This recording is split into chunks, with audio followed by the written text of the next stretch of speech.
ravie de vous compter parmi nous et également tout le public qui prendra plaisir à découvrir cette magnifique intervention de nos invités d'honneur ce soir, Greg No et Éric Pieffroy.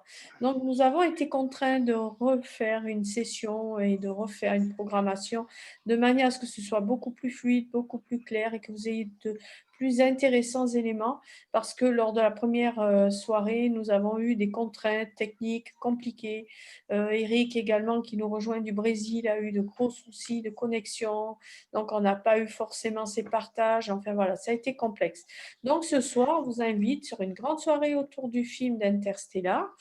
Avec tout ce que les symboliques, l'astrophysique nous révèlent en ce film, les scientifiques, mais aussi tout le côté alternatif que vous allez découvrir grâce à nos invités. Voilà, écoutez, je vous laisse entre leurs mains et puis excellente soirée parmi nous. Je suis ravie donc de pouvoir vous permettre de partager ces moments au sein de notre association sur les Padipati, qui a le bonheur de proposer donc une culture diversifiée. À tout de suite. Merci à tous. Excellente soirée. Éric Pieffroy, donc ça doit faire à peu près 5 ou 6 ans que je suis sur Facebook. Et puis moi, les motivations qui m'ont amené à faire mes recherches, c'était déjà d'avant tout ma curiosité. Ma curiosité sur tout ce qui pouvait m'entourer. À commencer lorsqu'on est petit, lorsqu'on joue dans un bac à sable en faisant des châteaux de sable ou qu'on jette des pierres dans l'eau, par exemple. C'est toujours intriguant. Ensuite, il y a eu l'école maritime avec les calculs de dérivation qui vont avec, ces formes géométriques et ces triangles que vous formez à l'aide du courant et de sa vitesse et de la direction en fonction de la durée de la distance du navire. Ensuite, vous formez aussi des cercles pour délimiter un danger, que ce soit en surface et au fond. Et ensuite, il y a eu l'astronavigation. Donc ça, c'est quand vous tombez en panne, que l'électronique ne fonctionne plus. Et vous le faites à l'aide d'un sextant pour faire des parallaxes à l'aide de 3 étoiles. Et ensuite, venue la passion de l'astronomie. Donc, ce fut une porte ouverte pour ce qui concerne l'univers, en règle générale, sur tous les objets qui le composent. Après, je suis venu sur Facebook et je suis tombé sur un de tes posts, Greg. Et je trouvais que c'était vraiment en lien avec ce qui concernait justement cet univers où il y a ces espaces-temps, ces lignes, ces courbes aussi. Ouais. Et moi, si tu veux, grâce à tes posts, grâce à tes liens, j'ai pu faire le rapprochement avec d'autres recherches qui vraiment collaient parfaitement, quoi. Ça m'a vraiment étonné. Pour ça, je trouvais ça quand même assez stupéfiant. Ouais. Que tout ce qui concerne la géométrie sacrée, c'est aussi ce qui se trouve dans l'univers en général, quoi. Transposer une carte, par exemple une carte marine, vous vous apercevez que c'est exactement la même qui se trouve dans l'espace, pratiquement, avec des dimensions peut-être supérieures, hein, je veux dire, d'autres dimensions dans l'espace, puisqu'on est rendu à 15 dimensions, je crois, sur le tissu espace-temps. Voilà. Greg, qu'est-ce qui t'a donné cet élan vers ces recherches en particulier? Si tu veux, Evelyne, à la base, Facebook, je suis atterri en 2012 sur Facebook et puis j'ai commencé à faire mes recherches. C'était du stockage en fait, mon mur et ni plus ni moins. Et puis de fil en aiguille, voilà, je faisais des liens avec certaines autres choses. J'y connaissais absolument rien. Et puis j'ai fait mon petit bout de chemin de compréhension avec un changement de compte entre avant et aujourd'hui. Donc voilà un petit peu comment c'est parti, mais c'est parti en fait d'un jeu vidéo, Assassin's Creed Révélation, où il y avait en fait une énigme avec Léonard de Vinci à l'époque, hein, et j'ai voulu vérifier en fait cette énigme parce que c'est des jeux qui ne sont pas faits n'importe comment. Et le fait de taper Assassin's Creed Révélation, je suis tombé sur la révélation des pyramides. Et en fait, ce documentaire m'a interpellé, qui a été effectué par Patrice Poyard et Jacques Grimaud, et qui montrait des choses très surprenantes. Et j'ai commencé mes recherches avec ça. Le problème, c'est que le jeu, en fait, je ne l'ai jamais fini. Donc voilà un petit peu la base de mes recherches. Effectivement, c'est vrai que cette révélation des pyramides a été quelque chose d'important pour tous et un grand moment de découverte, mais un grand moment aussi de, comment dire, d'ouverture d'esprit, de partage et d'envie d'en connaître davantage et de cette curiosité qui nous a tous vraiment atteintes quelque part, quoi. Et toi, Eric, en fait, Facebook, tu as commencé par quoi tes recherches? Moi, je suis tombé vraiment, bon, je ne sais pas comment je vais pouvoir dire, ouais, je suis resté vraiment étonné. Je veux dire, quand je suis tombé sur un de tes articles et que on pouvait faire ce rapport entre ce qui se passe dans l'univers et sur Terre, ça m'a vraiment interloqué et ça m'a vraiment aidé à pousser très très loin dans les recherches. Ouais. C'est-à-dire dans l'infiniment petit comme l'infiniment grand. Voilà. Et Eric, encore aujourd'hui, je cherche. Bon, on sait que 30 secondes après le Big Bang et son refroidissement de quelques 1000 ou 2000 degrés, ça a été suffisant. Ça a été suffisant pour lier ces quatre forces fondamentales. Voilà. Et sans ça, la gravité n'aurait existé, quoi. Et ensuite, au bout de 3 secondes, l'univers s'était formé, quoi. Commençait à enfler, quoi, on va dire. Ce qui est trous de verre et les trous noirs, on sait que ça, c'est des étoiles qui se sont effondrées dues à de leurs rayons et surtout leur masse, quoi. Voilà, c'est les couches qu'on finalement voilà, se sont effondrées sur leur noyau pour justement pas dire pas exploser, mais font finalement s'effondrer en une singularité qui tend sur l'infini finalement. Après, il y a les nébuleuses aussi. Donc voilà, c'est que. en fait, c'est selon la masse des étoiles, lorsqu'elles Oui, s'effondrent, elles vont devenir soit des naines blanches, soit des trous noirs, ou, comme tu le disais également, des supernovas. ça, en général, les naines blanches, c'est des étoiles comme notre Soleil, en fait, finalement, qui vont finir par mourir. Tout à La fait. masse est, pour dire vulgairement, elle est insuffisante. Voilà, tout à fait. Les étoiles qui vont exploser, c'est les hypermassifs, c'est-à-dire hyper chaudes bleues, de spectre bleu. Voilà, en général, c'est celles-là qui vont, en explosant, donner une autre génération d'étoiles, quoi. Un petit peu comme la nôtre. Ouais, On ça doit les être rendu permet à la de- 2e ou 3e génération. Voilà. Mm. Pour donner des nébuleuses et ensuite former, toujours avec la gravité, une étoile comme la nôtre, quoi. C'est le résultat, les nébuleuses d'étoiles qui ont explosé finalement et qui vont se recombiner avec la gravité, quoi. Et donc les étoiles supermassives de spectre de bleu hyper chaudes, hein, c'est celles qui vont donner les trous de verre en se combinant entre eux. Hein, ces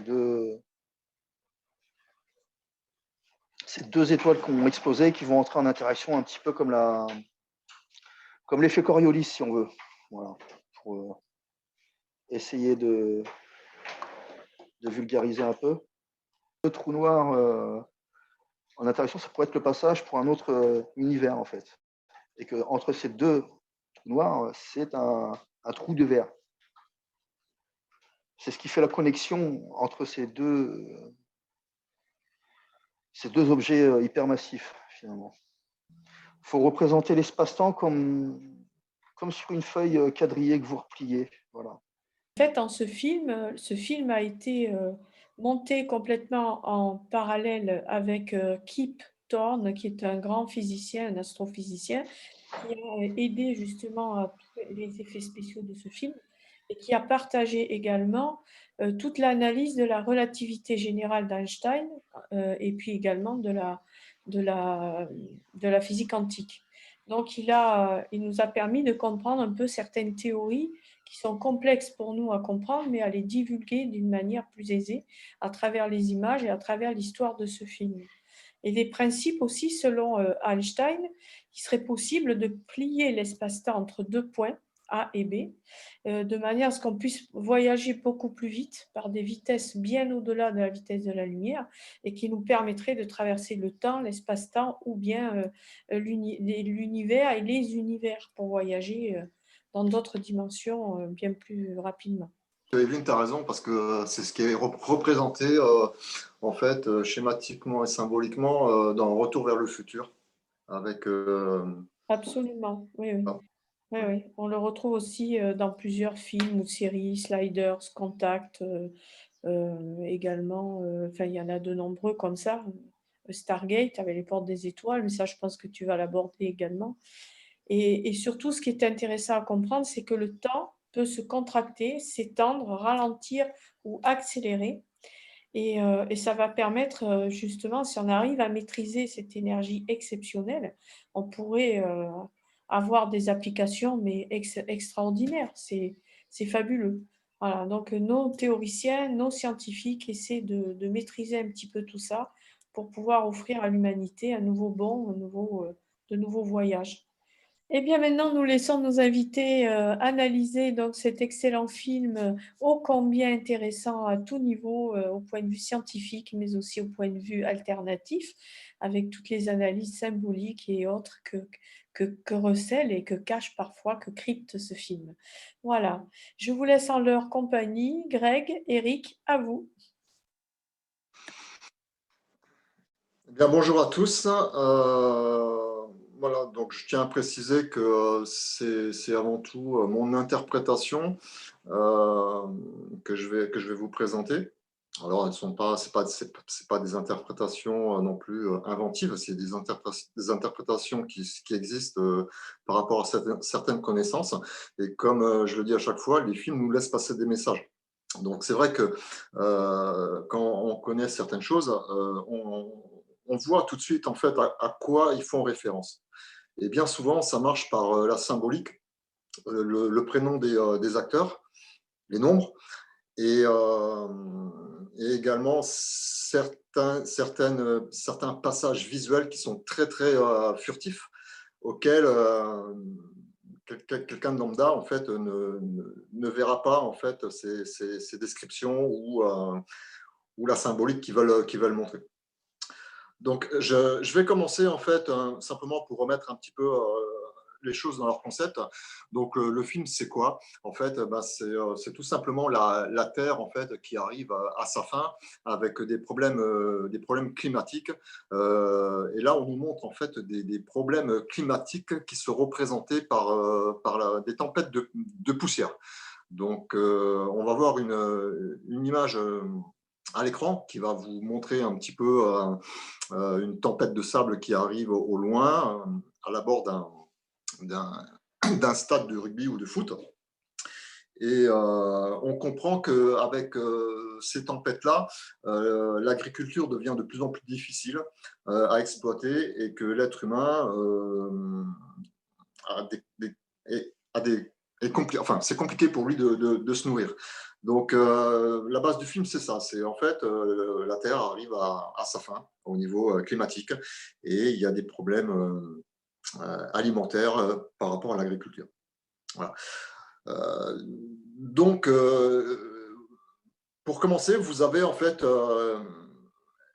une petite fille qui s'appelle en fait Murphy et qui est vouée à être scientifique. Elle a des particularités en fait assez spéciales au niveau des connaissances et elle est vouée à être scientifique. Et cette petite fille donc, connaît la particularité de son prénom. puisque dans les films, ils ne choisissent pas n'importe quel prénom. C'est toujours très symbolique dans la plupart des films, enfin, des grands films comme Interstellar. Alors, Murphy, en fait, si vous voulez, ça fait référence à quoi? C'est lié justement à l'aéronautique, à l'ingénierie. Et en fait, à la base, c'est un chariot qui est propulsé avec des fusées et un mannequin dessus, sur des rails, et qui va calculer en fait la force de décélération de freinage. Et en fait, il faut savoir que Murphy, c'était l'assistant technique de ces essais aéronautiques. Et ce qui s'est passé, c'est que en fait, l'ingénieur, il y avait 4 pinces qu'il fallait accrocher pour calculer cette décélération. Il avait inversé en fait les pinces. Donc en fait, il n'y a eu aucun résultat lors des essais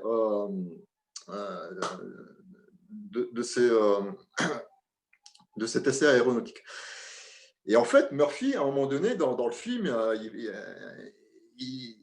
elle dit à son père, voilà, mais en fait, elle connaît cette particularité, cette histoire, et elle dit, pourquoi tu m'as appelé comme ça? De toute façon, ça peut que mal tourner. Alors pourquoi elle dit ça?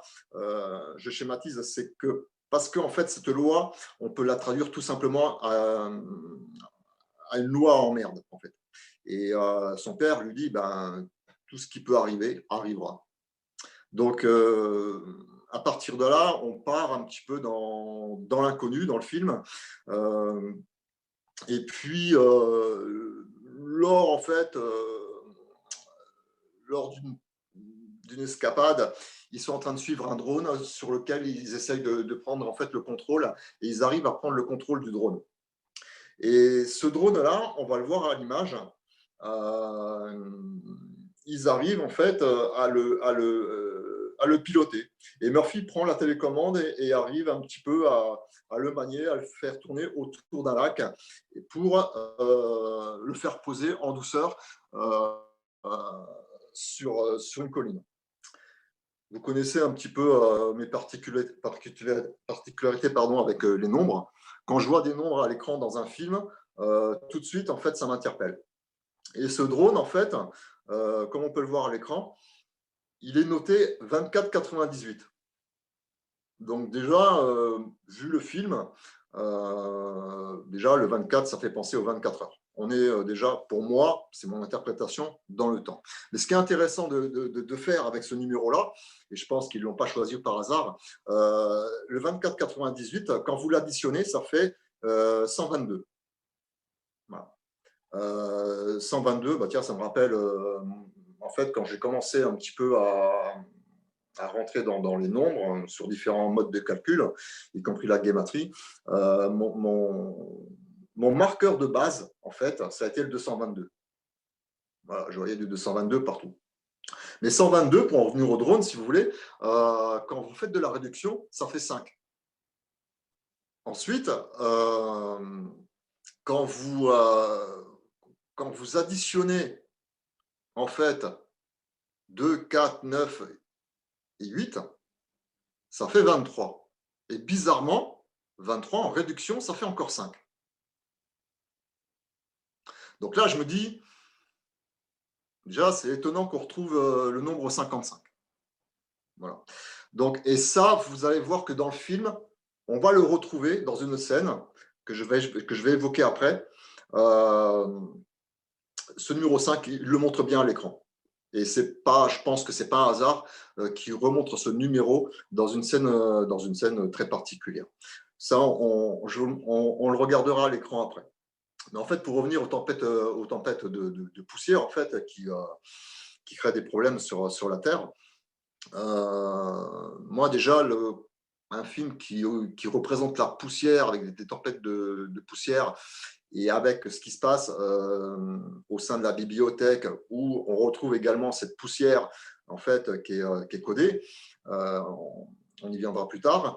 Moi, la poussière, pour moi, ça me fait penser tout simplement à l'être humain. On sait tous, on connaît le proverbe, l'être humain, c'est de la poussière d'étoile, et l'être humain, quand il meurt, repart en poussière. Donc déjà, pour moi, ça, voilà, ça voulait dire ça. Après, chacun a ses interprétations, mais pour moi, ça m'a interpellé que la poussière soit représentée à plusieurs niveaux dans ce film. Voilà. Donc, voilà, donc pour en revenir justement à cette bibliothèque, donc la bibliothèque, pour moi, et je pense que pour tout le monde, ça représente la connaissance dans un premier temps. Et puis, comme vous le savez, pour ceux qui l'ont vu, et je pense que beaucoup de gens l'ont vu, parce qu'Interstellar, c'est quand même un film de très, très, très bonne qualité.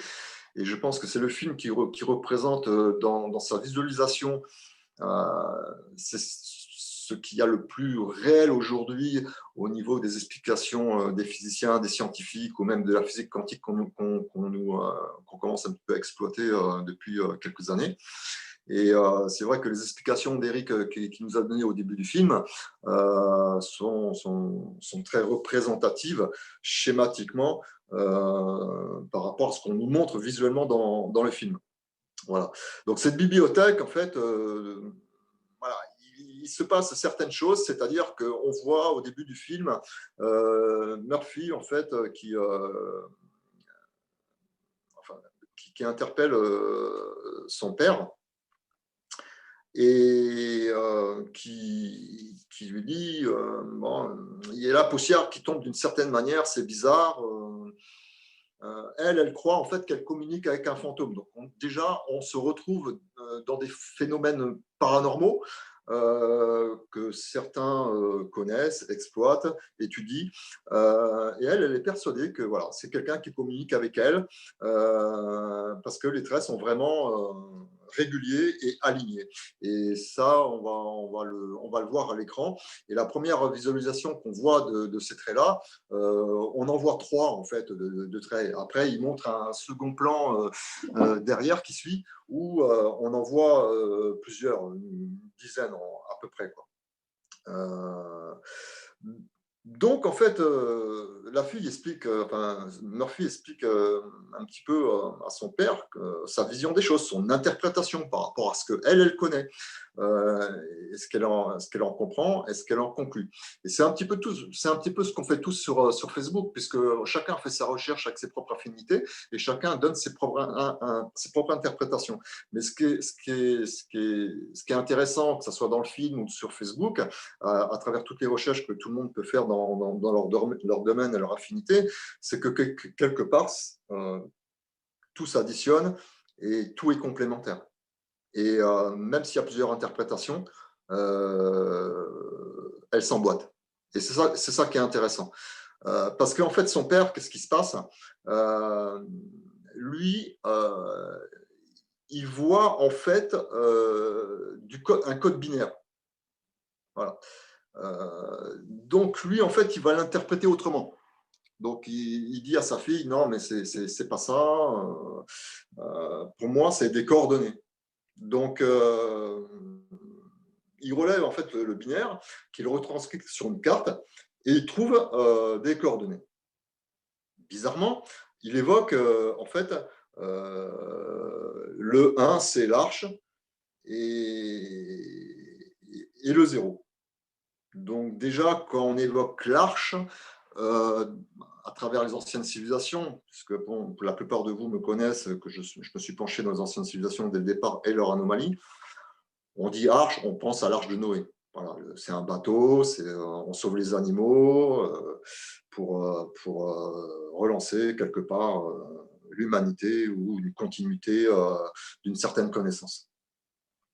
Et là, si vous voulez, c'est intéressant parce que quand il dit le mot arche, donc symboliquement, on dit bateau. Et vous allez voir que à travers la continuité du film, en fait, quand il dit ça, il va représenter la barque solaire. Et ça, j'y reviendrai plus tard. Mais le 1 et le 0, c'est du binaire. C'est aussi le numérique qu'on utilise aujourd'hui pour toute notre technologie. Donc ça, c'est important de le dire. Et puis, comme je le dis souvent dans mes posts, le 1, c'est l'unité, et le 10, c'est le tout. Et le tout est l'unité. Et le numérique, c'est ça, en fait. C'est du codage de 1 et du 0. Voilà. Donc, en fait, ensuite, il trouve bizarrement, hein, on va dire qu'il n'y a jamais de hasard dans ce film. Et si je dis ça, c'est qu'on va revenir justement sur ce mot. Il trouve des coordonnées 33. Donc là, c'est pas anodin déjà. Au niveau du 33. Donc on retrouve déjà par le biais du drone le 55, ensuite on retrouve le 33, et la symbolique du 33, je vais faire un petit rappel, c'est simplement déjà, ça représente la mort du Christ, ça représente également la colonne vertébrale, puisqu'elle est constituée de 33 os, qui sont nommés les vertèbres. On retrouve, et vous le savez tous, et c'est là en fait qu'on va le retrouver un peu plus loin dans le film, c'est les 33 degrés des francs-maçons. C'est l'indicatif également de la France, le plus 33. Les médecins, pour ceux qui ont un petit peu mon âge, se rappellent très bien qu'à l'époque, il fallait dire plus 33 en ouvrant un peu la bouche. Avant la mondialisation, il faut comprendre que les pays les plus riches étaient environ sur le 33e parallèle. Et la particularité mathématique en fait, du 33, c'est que c'est un semi-nombre premier. Voilà. En fait, c'est aussi, et ça revient à Eric, c'est un nombre composé brésilien, car le 33, c'est égal 33,10. Voilà. C'est le deuxième nombre uniforme de la classe U3. Et la somme des 4 premières factorielles, c'est le 1, le 2, le 3 et le 4. Et en fait, pour finir avec le 33, le plus grand entier naturel, en fait, ne peut pas être exprimé par une somme de nombres triangulaires différents. Ça, c'est les sources Wikipédia par rapport à ce que je viens de vous expliquer.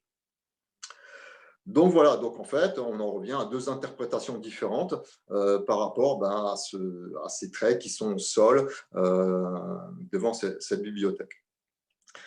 Voilà, donc là, c'est vrai qu'on est dans les phénomènes paranormaux, dans les mondes parallèles, on peut interpréter les choses de plusieurs manières et interdimensionnelles.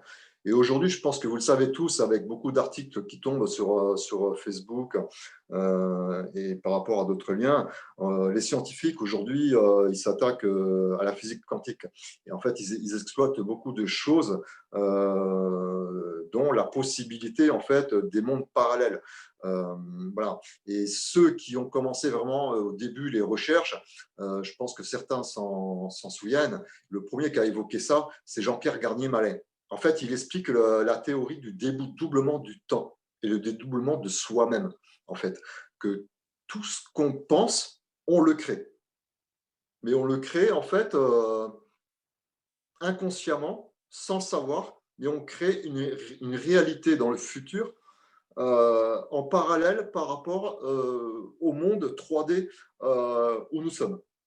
Voilà. Alors, je précise le monde 3D parce que dans Interstellar, je vais en parler après, ils évoquent la 5D comme par hasard, pour en revenir au nombre 5, qui représente en fait autre chose symboliquement également. Par rapport à ce chiffre 5, qui est insisté plusieurs fois dans le film, pour moi, le chiffre 5, déjà, c'est un attrait, une symbolique de l'homme. Donc, pour moi, ça pourrait insister sur le fait des difficultés qu'ont les hommes en ce film par rapport à ce qu'ils vivent et à cet impératif de pouvoir trouver une solution. Donc, le 5, l'homme, les difficultés liées aux hommes en ce film. Ensuite, par rapport à l'arche, comme tu l'as dit, Greg, effectivement, moi, par contre, ça me fait plutôt suggérer à faire face à des cataclysmes, faire face à quelque chose d'impératif, de grave. On crée une arche pour sauver l'humanité, ou du moins une partie de l'humanité, les personnes que l'on pourra emmener avec nous, comme l'a fait dans les récits anciens, par exemple Noé et son équivalent en sumérien. Donc, ils vont tenter de sauver une partie de l'humanité ou voir la possibilité de la totalité grâce à cette arche et également toutes les savoirs, toutes les connaissances qu'on peut y loger dans cette arche, les animaux, les plantes, etc. Voilà, moi, c'est ce que ça me suggère. Par rapport au nombre 33, le nombre 33 qui est un nombre maître par excellence également, mais aussi 33. Dans 33, vous avez 2 fois 2, et les anciens ont toujours appuyé sur, par exemple, 2 fois 2, 2 fois 3, 2 fois 1, ou par des mains plus grandes ou des choses comme ça pour montrer l'importance de quelque chose.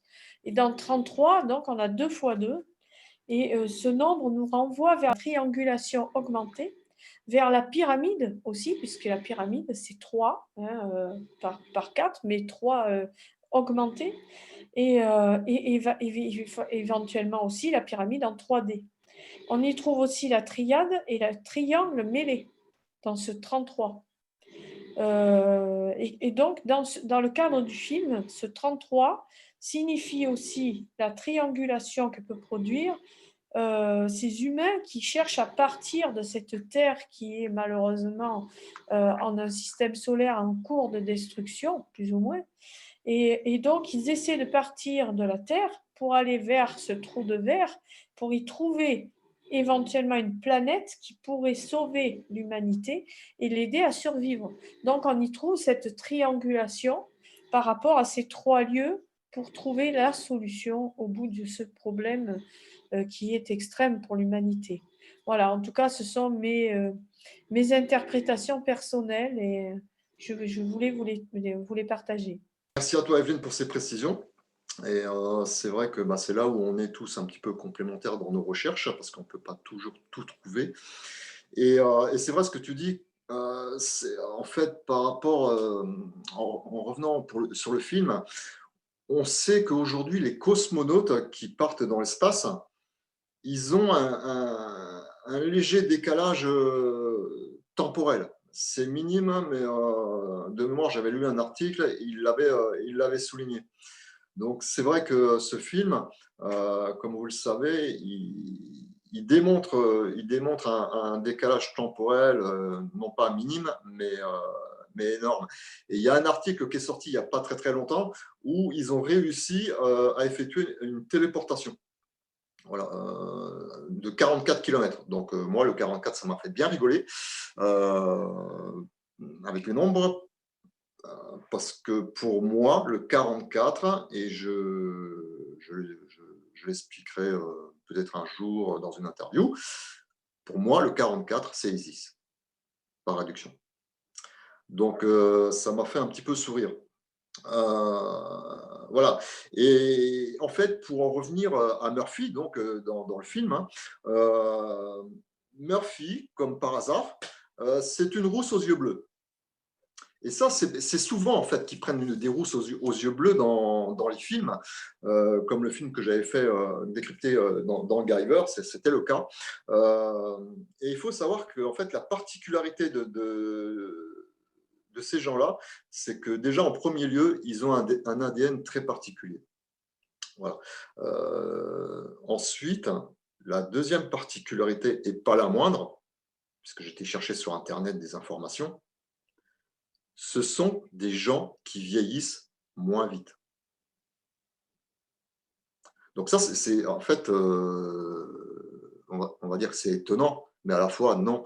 Et c'est là où les films, en fait, nous montrent des choses, pour quelqu'un de lambda, qui sont traditionnelles, mais en fait, ils sont complètement en fait, en phase avec le scénario du film, non seulement avec le prénom, la représentation des cheveux, des yeux et des particularités que représente Murphy en fait dans son prénom et dans son physique. Voilà. Donc, je vais en revenir au fait où ils ont les coordonnées du 33 et je remercie Evelyne pour ces informations complémentaires sur le 33. Ils arrivent donc sur une base. Et la base, en fait, si vous voulez, moi, vous me connaissez, les plaques d'immatriculation ne sont jamais choisies par hasard, y compris dans les publicités. Pour certains qui ont vu mes posts, je le démontre facilement. Et cette plaque, on va la voir à l'écran. il y a le 0,7. Ensuite, vous avez le F en lettres, le B et le M. Voilà. Donc, quand vous additionnez les lettres, donc je rappelle que le F, c'est la 6e lettre de l'alphabet, le B, c'est le 2, ça fait 8, et le M, ça fait 13. Je vous laisse calculer. 8 et 13, 21. Moi, ça m'a interpellé parce que je vais vous expliquer pourquoi. Tout simplement parce qu'on va retrouver le nombre 12 en quantité industrielle dans ce film. Et l'inverse du 12, en mode miroir inversé, c'est le 21. Et si vous additionnez 12 et 21, on retombe sur le 33. Et la plaque est le 0,7. Et le 0,7, c'est un chiffre sacré dans toutes les anciennes civilisations, mais y compris sur plein d'autres choses. Et on se souvient de Christine Lagarde, en fait, qui avait fait un discours improvisé sur le chiffre 7.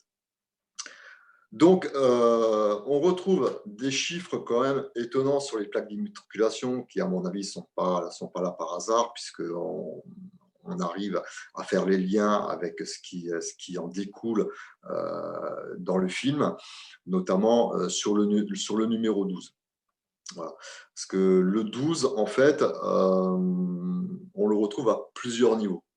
C'est-à-dire qu'on va le retrouver déjà au niveau des missions.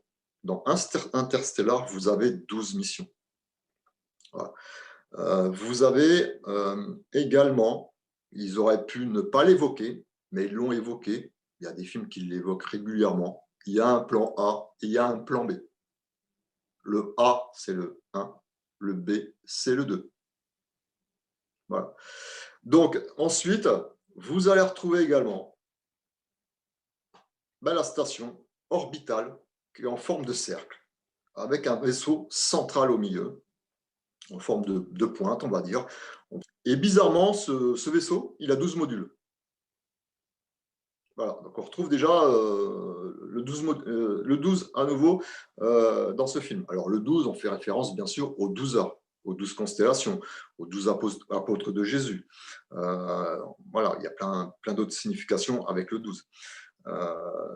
Mais pour faire le lien avec la plaque d'immatriculation, à un moment donné, en fait, on voit, en sortant de l'ascenseur, c'est Cooper, de mémoire, qui sort de l'ascenseur avec un scientifique, en fait, qui le prépare à cette mission et qui l'a choisi pour cette mission. Et il sort de l'ascenseur et on voit le numéro 7, à nouveau. Voilà. Donc déjà, si vous voulez, sur cette plaque d'immatriculation, ça reste mon interprétation, c'est ce que j'ai compris, c'est ce que j'ai vu à travers cette plaque d'immatriculation qui est un 4x4. Bon, ils auraient pu prendre une autre voiture, mais c'est un 4x4.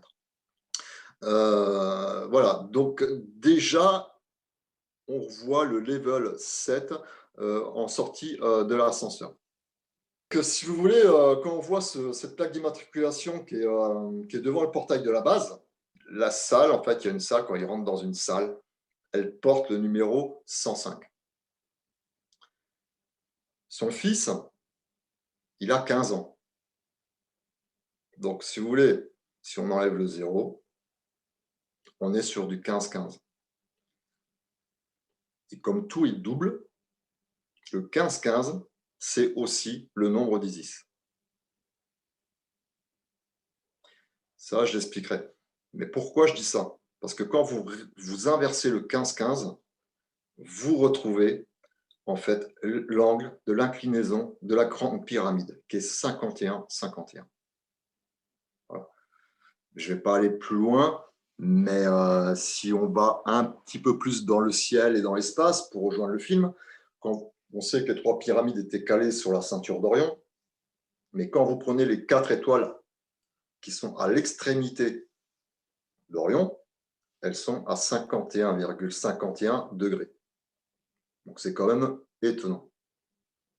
Voilà. On sait que la Grande Pyramide est hyper codée en mathématiques.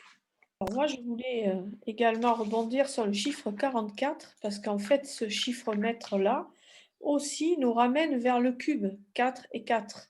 Et également à un cube, oui, en 3 dimensions, voire en 4 dimensions, et qui nous relie à travers ce film à l'espace, à l'univers, puisque d'après certains scientifiques et théoriciens, ils pensent que l'univers, notre univers, serait sous la forme d'un cube. Certains autres pensent qu'il serait sous la forme d'un hexagone, qui est en fait un cube vu d'une autre manière, quoi, si vous voulez. C'est 2 carrés entrelacés qui vont former l'hexagone. Donc, quelque part, notre univers serait sous la forme d'un cube. On dit bien que la Terre, c'est le symbole du cube. Et donc, la Terre est touchée et le voyage se passe dans l'univers. Donc, on a aussi peut-être ce petit clin d'œil apporté par ce chiffre 44 qui est intéressant à souligner.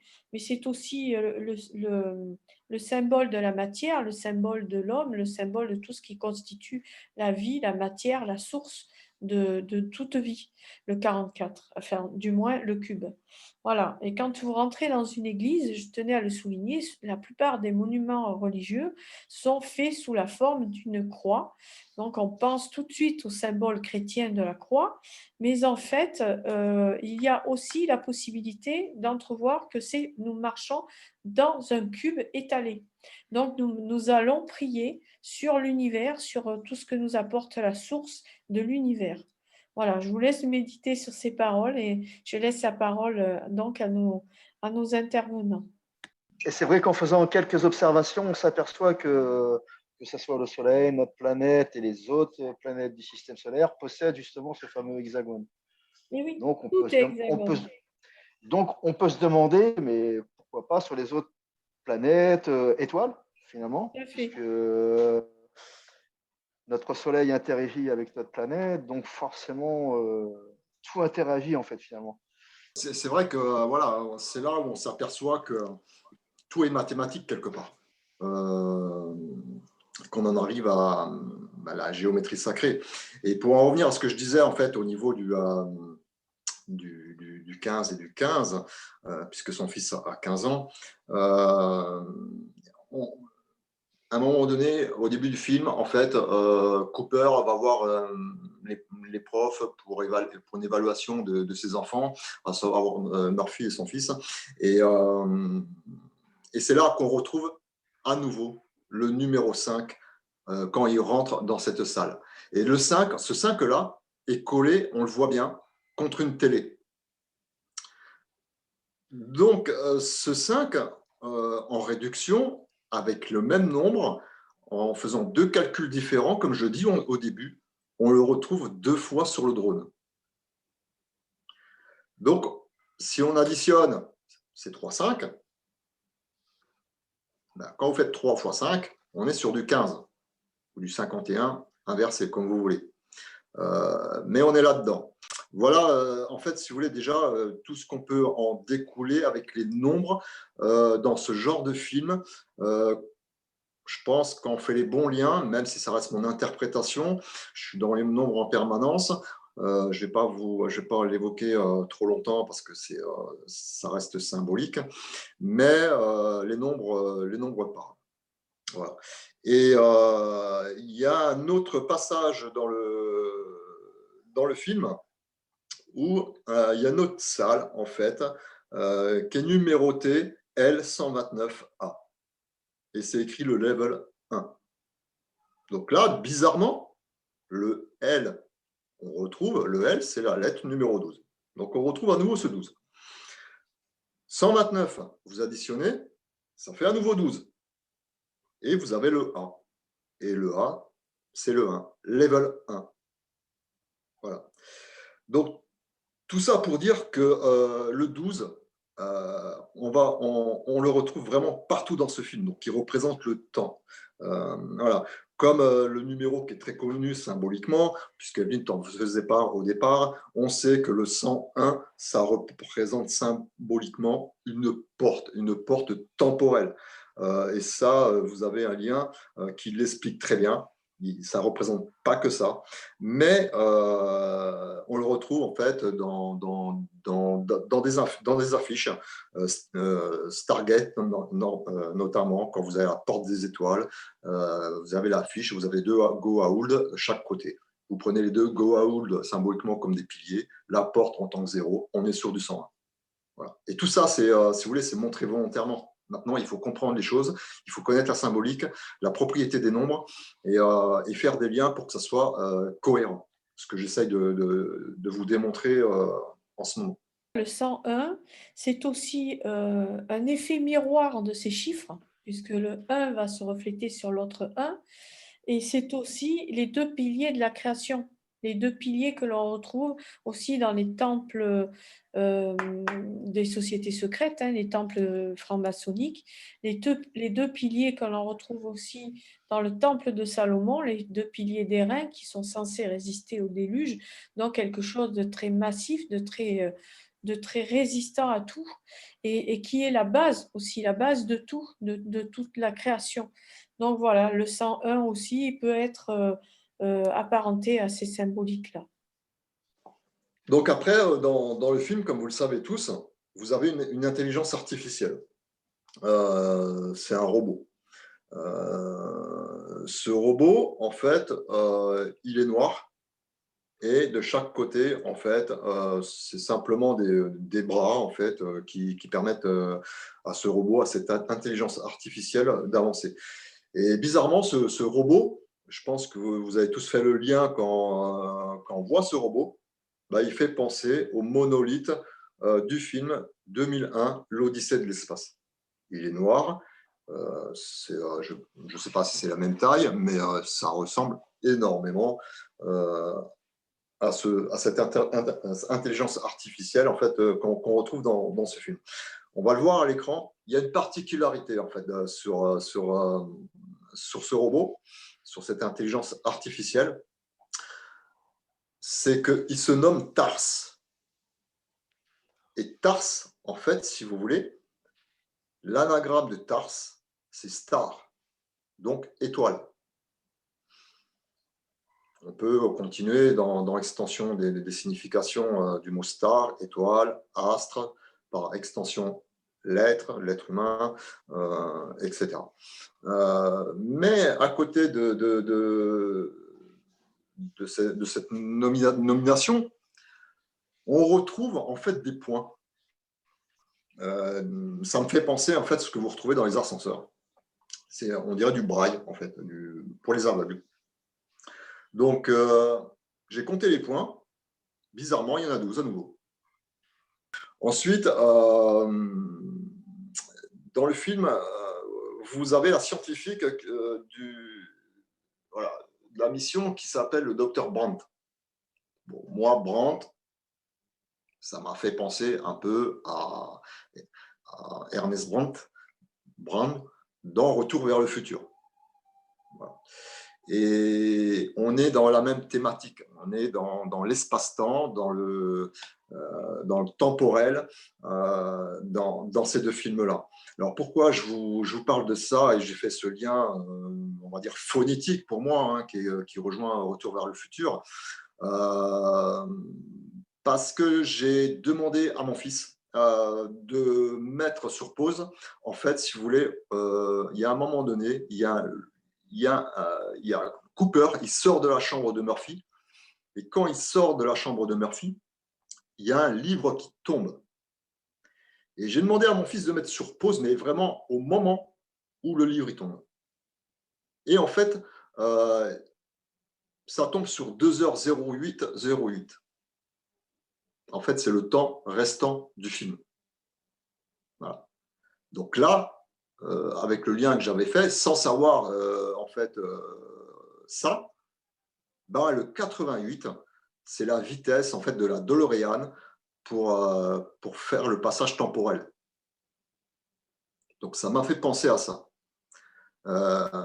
Mais également le 88, en fait, si vous voulez, on reste dans l'espace et dans les étoiles, il y a 88 constellations. Et il faut savoir qu'en France, vous avez 88 cathédrales qui appartiennent à l'État. Et comme dirait Todd, tout ce qui est en haut est comme tout ce qui est en bas, et tout ce qui est en bas est comme tout ce qui est en haut. Voilà, donc c'est vrai que voilà, ça c'est mes liens personnels, c'est mes synchronisations, vous le savez, voilà, je fonctionne comme ça. Voilà, la phonétique, je demande à mettre sur pause à un moment bien particulier. On tombe sur voilà, 2h08, bon, c'est étonnant et forcément je fais les liens avec ce que je viens de vous expliquer. Donc en fait, si vous voulez, Cooper, avant de partir dans son vaisseau, au level 7 de mémoire, en fait, le scientifique qui l'envoie là-haut, il sait très bien pourquoi il l'envoie. Parce qu'il y a une énigme en fait qu'ils n'arrivent pas à résoudre au niveau de la gravitation. Et lui, il sait en fait que Murphy va réussir à résoudre cette énigme. Mais lui, en fait, il l'a déjà résolu en fait au début du film. Mais ça, on s'en aperçoit à la fin. Et on comprend pourquoi en fait les choses se passent comme ça dans le film. Et là, et c'est pas dans ce film-là, il y en a d'autres, un que j'avais décrypté aussi à l'époque. À un moment donné, la mission, elle s'appelle Lazare. Donc là, comme on dit, on n'est pas dans le hasard des choses, quoi. Et Cooper dit en fait dans le film, non déjà le scientifique il dit dans le film, on va le refaire venir des morts. Bon, pour ceux qui sont un petit peu initiés, on voit tout de suite la direction en fait de cette symbolique et où ils vont nous emmener. Cooper lui répond, ok, il faut déjà qu'il meure. Donc là, en fait, si vous voulez, et je vais vous l'expliquer, ces informations, on est dans un mythe osirien. Alors pourquoi? Parce qu'en fait, il faut comprendre que le personnage Lazare, en fait, il est déjà, il est décrit dans l'évangile de Jean. Voilà, c'est un des premiers personnages pratiquement. Et pour faire court, parce que c'est assez long à expliquer, le mot Lazare vient de Lazaros, Lazarus, et en fait, c'est tiré de l'hébreu.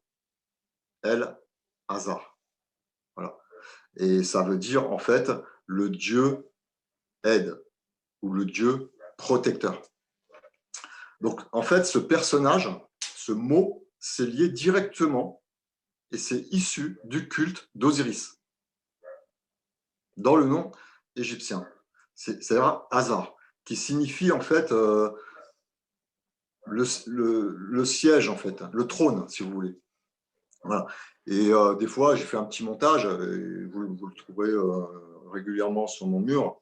Il y a un proverbe égyptien qui dit si vous avez un secret à cacher, cachez-le dans l'œil du soleil. Pourquoi? Parce que le soleil, en jeu de mots, ça fait seul œil.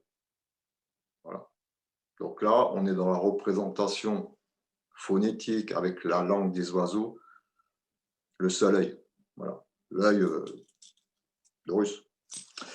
Donc, là, si vous voulez, en fait, il faut comprendre que le premier dieu, en fait, en Égypte, il se nommait Hazar, mais ça s'écrit A-Z-A-R. Voilà. Horus, en fait, lui, par rapport à ce que évoque Cooper et le scientifique, il ressuscite via de son père, de Osiris. Voilà. On le retrouve également dans la chrétienté. Jésus ressuscite. Voilà, donc c'est en fait,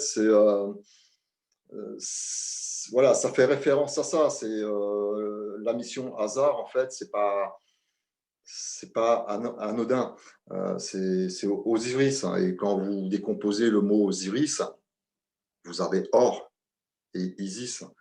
Et en fait, on est là-dedans. Parce que le soleil, c'est une représentation de la couleur jaune, l'or. C'est sa définition, si vous voulez. Mais si vous voulez, j'ai poussé un peu plus loin. Et ce qui est très étonnant avec les nombres, c'est que quand vous tapez en guématrie sur la table de 9, divin Horus, c'est 1404. Le roi soleil, c'est 1404. Christ solaire, c'est 1404. La barque solaire, où on rejoint le début du film où il parle de l'arche, c'est 1404. Et quand vous continuez là-dedans, le 1404, c'est chiffre de la vérité, c'est le nombre parfait, ou A, nombre parfait, parce qu'il y a des méthodes et des techniques à respecter dans la guématrie. Et je remercie d'ailleurs au passage la personne qui me drive depuis 3 mois pour la guématrie et qui me fait comprendre en fait voilà, le sacré, les méthodes et les techniques à respecter pour ne pas taper n'importe quoi, parce que vous pouvez taper carottes et tomates et ça va faire le même nombre.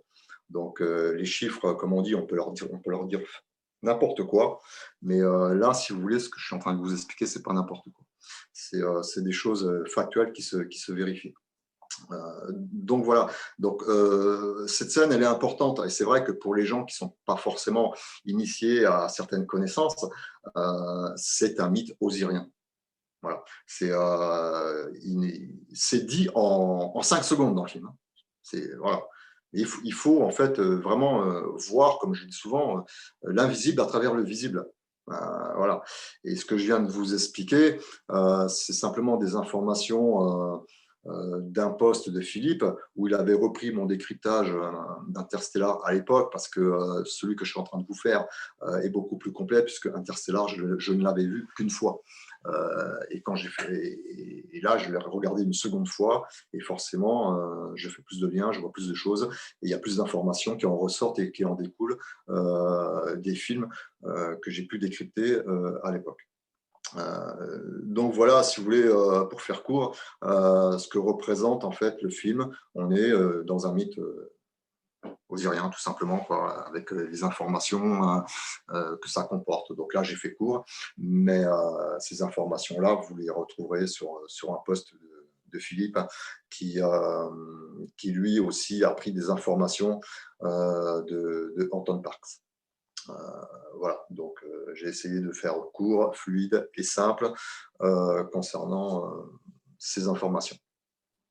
Donc dans le film, en fait, la particularité du film, c'est que Cooper, quand il part dans l'espace, il sait très bien qu'il a un temps délimité en fait pour faire sa mission. Et bizarrement, en fait, on va retrouver le chiffre 7. Un an passé en fait dans l'espace correspond à 7 ans sur Terre. Donc, il sait très bien il faut qu'il respecte en fait un certain temps pour qu'il puisse revenir sur Terre. Il le dit au début du film, pour quand il reviendra sur Terre, qu'il ait à peu près le même âge que sa fille. Malheureusement, ça ne va pas être le cas, puisqu'il va arriver certains aléas dans ce film où, par exemple, le vaisseau en fait va tomber en panne sur une planète où il n'y a que de l'eau, pratiquement. Et bizarrement, sur cette planète, on nous montre en fait des vagues géantes qui arrivent par à coup. Et ben voilà, moi j'ai fait le lien, c'est mon interprétation. Cooper parle de l'arche avec son interprétation au début du film, en trouvant la géoposition numéro 33. Et là, on voit des vagues géantes qui forcément rappellent, enfin, le déluge, quoi, tout simplement, de Noé. Donc, je ne sais pas si je fais le bon lien, c'est un mauvais lien. Enfin, moi, personnellement, ça m'a fait penser à ça, entre l'arche qu'il évoque au début et cette planète où on voit des vagues géantes qui arrivent, où au final, ils arrivent à redémarrer en fait, les moteurs, ils surfent sur la vague et arrivent à repartir de cette planète. On comprend qu'avec cette anomalie qui s'est passée sur cette planète avec ces vagues, que même à travers les planètes, le vaisseau et la Terre, il y a le temps qui s'écoule différemment. Donc on est dans l'intertemporel au niveau du temps. Et en fait, au début du film, on a Cooper qui fait une promesse à sa fille, parce que sa fille n'est pas trop d'accord pour que son père part, mais Cooper lui explique que quand il va partir, il lui promet de revenir, et quand il reviendra, en fait, il aura le même âge que sa fille. Donc, et puis Cooper, symboliquement, lui offre une montre. Et donc Murphy, voilà, elle n'est pas d'accord, elle est renfermée sur elle-même, mais ils calent en fait leur montre ensemble sur en fait 8h20. Et ça, on le voit à l'écran, les deux montres sont alignées et on voit 8h20. Et vous avez sur une des montres, on voit la trotteuse qui est au centre. Voilà. Et en fait, 8h20, c'est 8, c'est 4, et la trotteuse est sur le 6. Et là, ça m'a fait penser, en fait, au code de gens simples, à savoir le code, en fait, 864, qui, lui, est représenté au-dessus de la pyramide de Gizeh.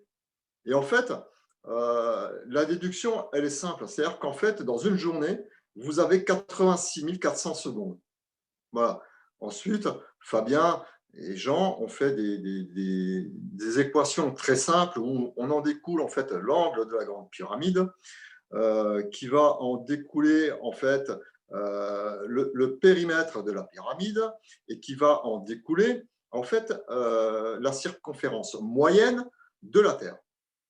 Voilà, ça, je vous laisserai regarder en détail cette planche avec ce code 864. Donc, quand j'ai vu, en fait, si vous voulez, ces montres-là qui étaient calées de cette manière, parce que là, on est dans le temps, l'interdimensionnel, le temps, le temporel. Mais il faut savoir que ces montres, les aiguilles, de la façon elles sont calées, en fait, elles sont calées d'une manière bien particulière. C'est-à-dire que quand vous prenez le compas en fait, des francs-maçons, c'est justement 8h20, le 4, le 8 et le 4. Et l'équerre, donc, qui est en bas, pointe sur le 6. Donc, on est sur le code 864 par la symbolique de l'équerre et du compas et des francs-maçons. Alors, ce qui est intéressant de souligner, c'est que quand vous retrouvez les aiguilles en fait en bas, donc le code 864, c'est en fait c'est représentatif en fait.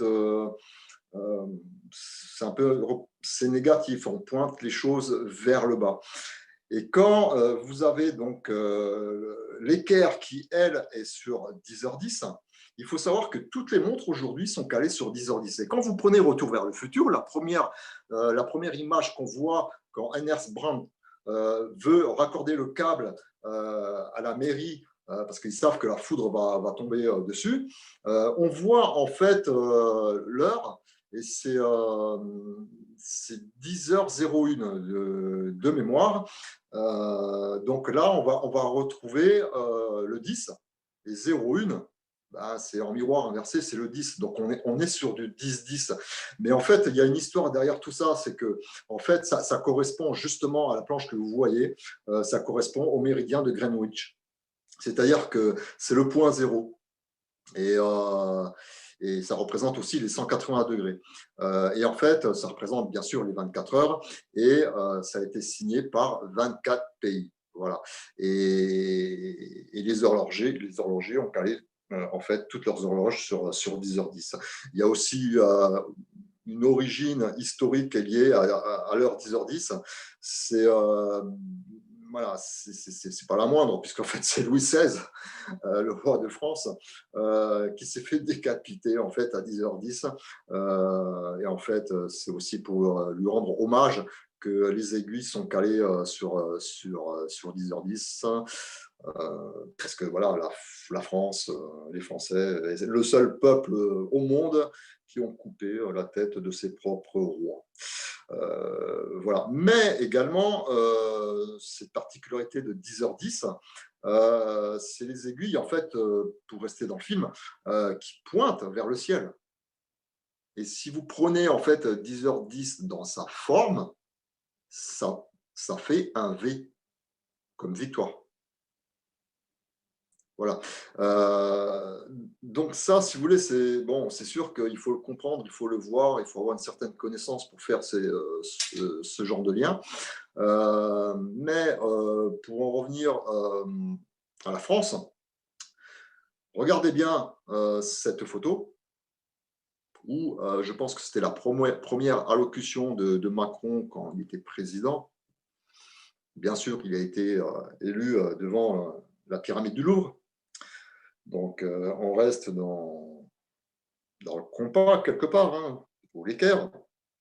Mais sur son bureau, et vous le voyez bien, là, c'est calé sur 8h20. Donc, si vous voulez, tout ça additionné, on est dans la symbolique de la franc-maçonnerie. Voilà. Voilà. Et après, bon, pour des questions pratiques, le 10h10 permet de mettre en valeur le logo des montres qui, généralement, les marques ou les logos sont en haut des montres. Voilà, c'était une petite parenthèse, en fait, sur la particularité des heures qu'on peut voir dans le film, avec le code 864 de Jean Simple, la franc-maçonnerie, la fraction qu'a fait Fabien et Jean concernant la grande pyramide. Mais pour finaliser la chose, en fait, on en arrive au Soleil. C'est-à-dire que le diamètre du Soleil est de 864 000 miles. Donc, si vous voulez tout ça, il n'y a pas de hasard là-dedans, c'est montré. Je rajoute peut-être des informations à ce qu'a voulu montrer le réalisateur, ou comme ce sont des initiés, comme d'habitude, qui font ce genre de film, ils connaissent tout ça, quoi, tout simplement. Donc voilà. Et c'est vrai qu'aujourd'hui, on prend le temps, les chiffres, les lettres, et c'est vrai que ça donne beaucoup de résultats. C'est pas moi, je n'ai rien inventé. Voilà, on est dans la Kabbale, dans la guématrie, dans la numérologie, et puis on est dans tout ça nous donne aujourd'hui l'intelligence artificielle qui, elle, est plus rapide que l'homme, où ils font certaines expériences. Et je vais donner la parole à Evelyne parce qu'elle a trouvé quelque chose de très intéressant. Alors en fait, je me suis posé une question, je me suis interrogée par rapport à ces lettres. Qu'est-ce qu'elles pourraient révéler en tant que lettres symboliques, mais lettres alphabétiques anciens, l'alphabet ancien grec? Parce que vous savez que l'alphabet ancien grec a également des révélations au niveau symbolique, mais aussi au niveau religieux, ou au niveau numérique, ou au niveau de multiples manières. Donc là, nous avons donc ce robot d'intelligence artificielle extrêmement développé qui s'appelle TARS. Dans TARS, on a T-A-R-S. Le T pourrait être également une référence au taux, au symbole du taux, qui fut un symbole extrêmement important, un symbole pour les anciens qui remonte à la nuit des temps et qui est gravé, sculpté dans tous les lieux, même dans les lieux les plus anciens du néolithique. On y retrouve des références, par exemple à Göbekli Tepe, les piliers, le fauteuil du diable à Rennes-les-Bains, oui, où vous voyez ce fauteuil sculpté à même la roche en forme de tau. Le tau, pour les anciens, était le symbole de plus haute protection possible divine. C'était un symbole qui était sculpté, gravé en tout lieu et porté sur les bâtons de ces saints hommes qui guidaient les peuples. Ce n'était pas rien. Posséder le tau, c'était le symbole suprême. C'était aussi une valeur numérique particulière dans certains oracles qui permettaient de communiquer avec le divin. Et sa valeur numérique était le 400. Donc, il nous ramène au cube. Vous voyez ce que je veux dire? C'est quelque chose d'énorme. On va vers l'univers, la matière, la source, le divin. Donc, le tau. Ensuite, on a l'alpha. L'alpha, le symbole alpha, c'est le début, c'est le commencement de tout. Donc, il nous amène à un commencement de quelque chose, peut-être le commencement de leurs soucis par rapport à ce que vivent les humains en ce film, ou nous verrons après à la fin de l'analyse. Nous avons ensuite le R. Le R qui est apparenté au rho. Le rho, le symbole du rho, est lié actuellement à la respiration rude, ce que vivent les humains en ce film, justement, puisqu'ils ont du mal à respirer par ces phénomènes climatiques qui leur posent de gros soucis sur Terre. C'est un symbole scientifique qui entre dans les calculs des scientifiques, bien sûr, mais également dans les programmations informatiques. Il est également la terminaison de l'ADN pour les biologistes, mais il est aussi employé dans les calculs de masse volumique de la densité de l'air en physique, d'où aussi son rapport en ce film. Sa valeur numérique est le 600, nombre 6. Le 6 qui est la perfection et tout ce qui va derrière ce chiffre-là. Et 3 fois 2, puisque c'est exprimé fréquemment aussi, ce 33, c'est 3 fois 2, etc. Donc, on a ces relations-là. Et puis le S, alors rapidement, parce que j'ai fait en fait ces recherches lors de cette émission, c'est pas évident pour moi, j'ai fait très rapidement. Le S est lié au symbole du sigma. Il est en relation avec le soleil et le symbole du poisson. Il est bien sûr précédé par le rho et suivi par le tau, ce qui est intéressant. Il est aussi en rapport avec le S en forme de serpent, donc de tout ce qui est en rapport avec les cultes aux serpents, les prêtres serpents et tout ce que révèle le serpent dans sa symbolique, le gardien des connaissances, le gardien des trésors, des savoirs, mais aussi toute sa relation en animal chthonien et aussi avec l'eau. L'eau que l'on retrouve sur cette planète qui vit un chaos continuel avec ses vagues, etc. Et la recherche de l'eau pour la survie, puisque si on trouve un monde où l'homme peut survivre, il faut impérativement qu'il y ait l'élément eau. Donc voilà, on a ces relations à travers ce symbole S et aussi qui indique ah oui, il a été également indiqué dans les manuscrits, ce symbole du sigma, afin de savoir qu'il faut déplacer quelque chose ou déplacer une phrase dans les manuscrits.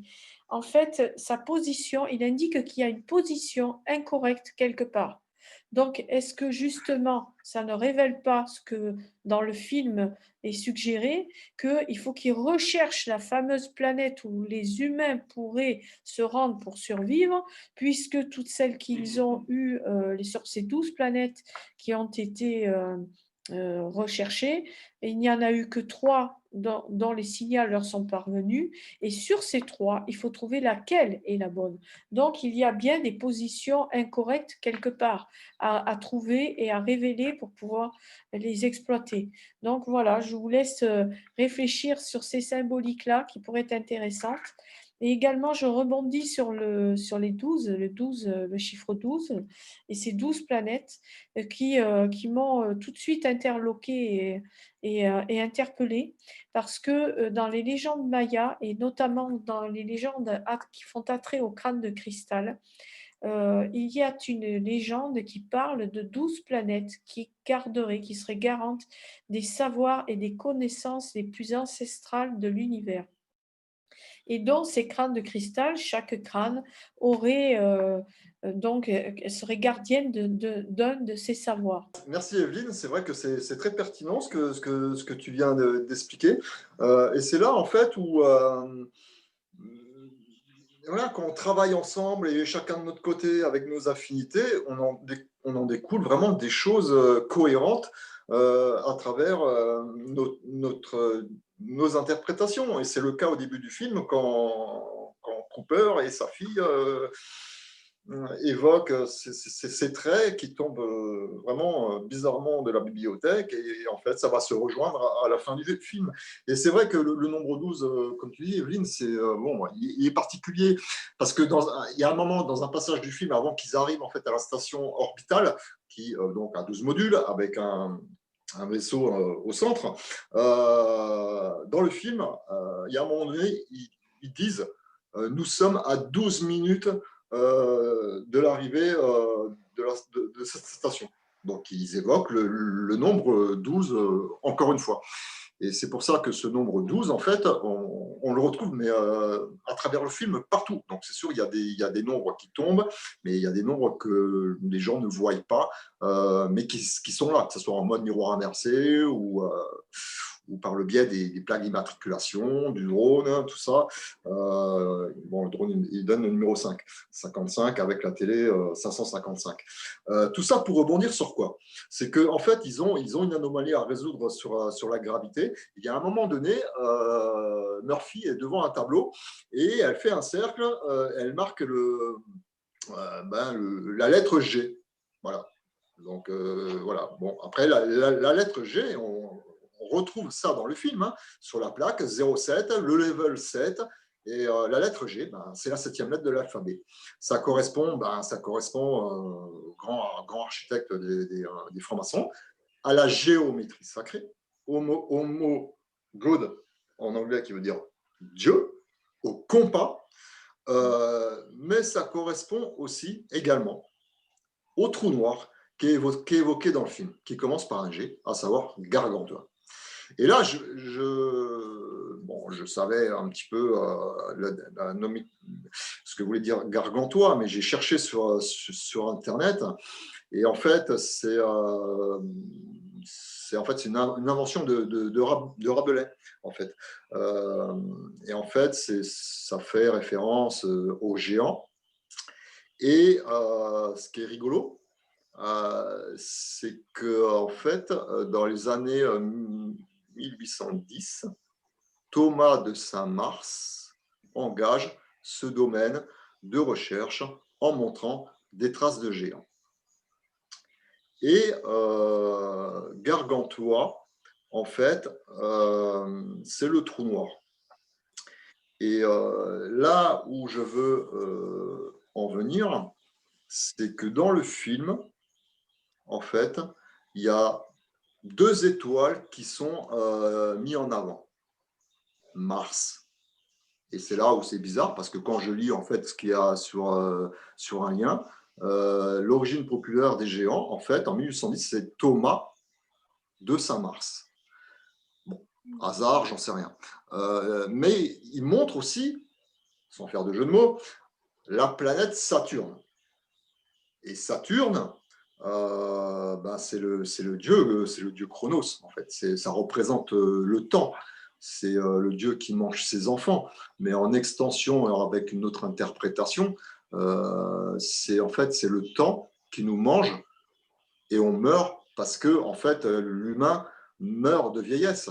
Et quand on regarde en fait la vieillesse, la symbolique qu'on nous donne de l'être humain, on dit que l'être humain est fait pour vivre 120 ans maximum. Donc, on est à nouveau dans le nombre 12, si on enlève le 0. Vous voyez? Donc, voilà, bon, ça, c'est mes liens, c'est mon interprétation que je fais personnellement. Mais je trouve ça quand même étonnant quand on regarde les liens que Thomas de Saint-Mars revienne en nom. Saint-Mars qui montre Mars et qui montre Saturne. Voilà. Par contre, il y a quelque chose qu'on ne voit pas, et ça, en fait, c'est lié justement à ces tempêtes de poussière. C'est le soleil. Donc, le film, on ne voit pas le soleil en tant que tel bien défini, quoi, si vous voulez. Donc ça, c'est un petit peu étonnant. Maintenant, on va attaquer une scène, en fait, qui c'était du jamais vu dans le cinéma. On voit Cooper derrière une bibliothèque en train d'être en lévitation, de flotter. Alors là, moi, ça m'a interpellé quand j'ai vu la première fois ce film-là. Je me dis, mais qu'est-ce qu'ils sont en train de nous montrer, quoi? Donc c'est vrai que quand je décrypte les films, moi, des scènes comme ça passe pas à côté, quoi. Je dirais, il y a un sens, voilà, il y a quelque chose à en ressortir, une interprétation à en ressortir. Alors après, à tort ou à raison, la première fois, je l'ai interprété de la manière suivante. Pour faire court, on va parler d'Enoch, qui va au 7e ciel voir Dieu pour accéder quelque part à sa bibliothèque, à la connaissance. Moi, ça m'a fait penser à ça. Je vous laisserai juge de savoir si j'ai fait le bon lien ou pas. C'est mon interprétation, ça m'a fait penser à ça. Et on est toujours dans le chiffre 7, puisque c'est évoqué les 7 cieux. Et voilà, c'est écrit comme ça. Et la bibliothèque, c'est la connaissance.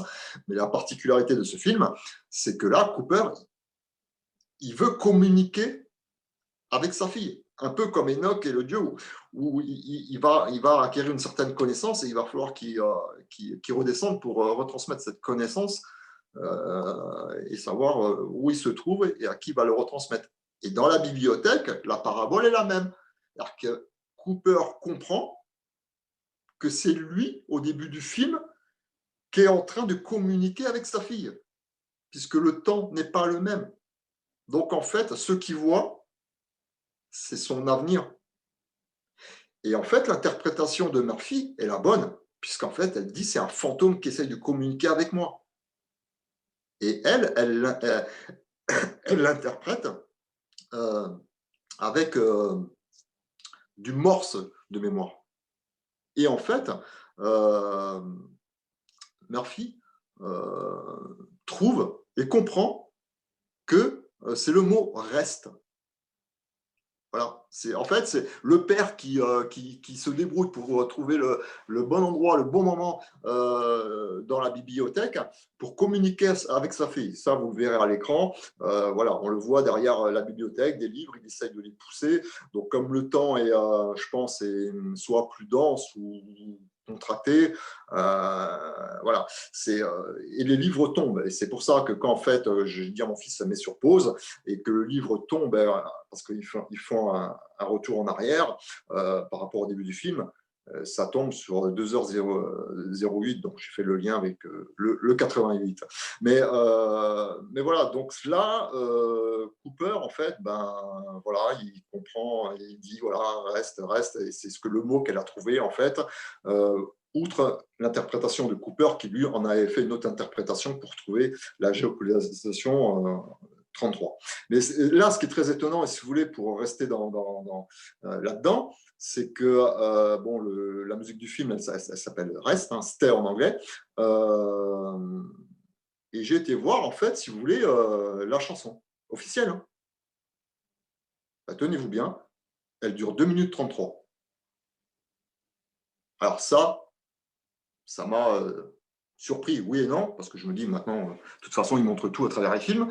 Mais voilà, bon, elle aura pu durer 2 minutes 35, 36, ce que vous voulez. Non, c'est 2 minutes 33, la musique officielle. Donc voilà, donc en fait, il communique bien avec sa fille, et donc avec le lien que j'ai fait avec Enoch. Mais pour rester en fait dans la musique du film, il y en a deux en fait de musique. L'autre, elle dure 12 minutes, donc on est dans le 12, et 55 secondes. Donc voilà.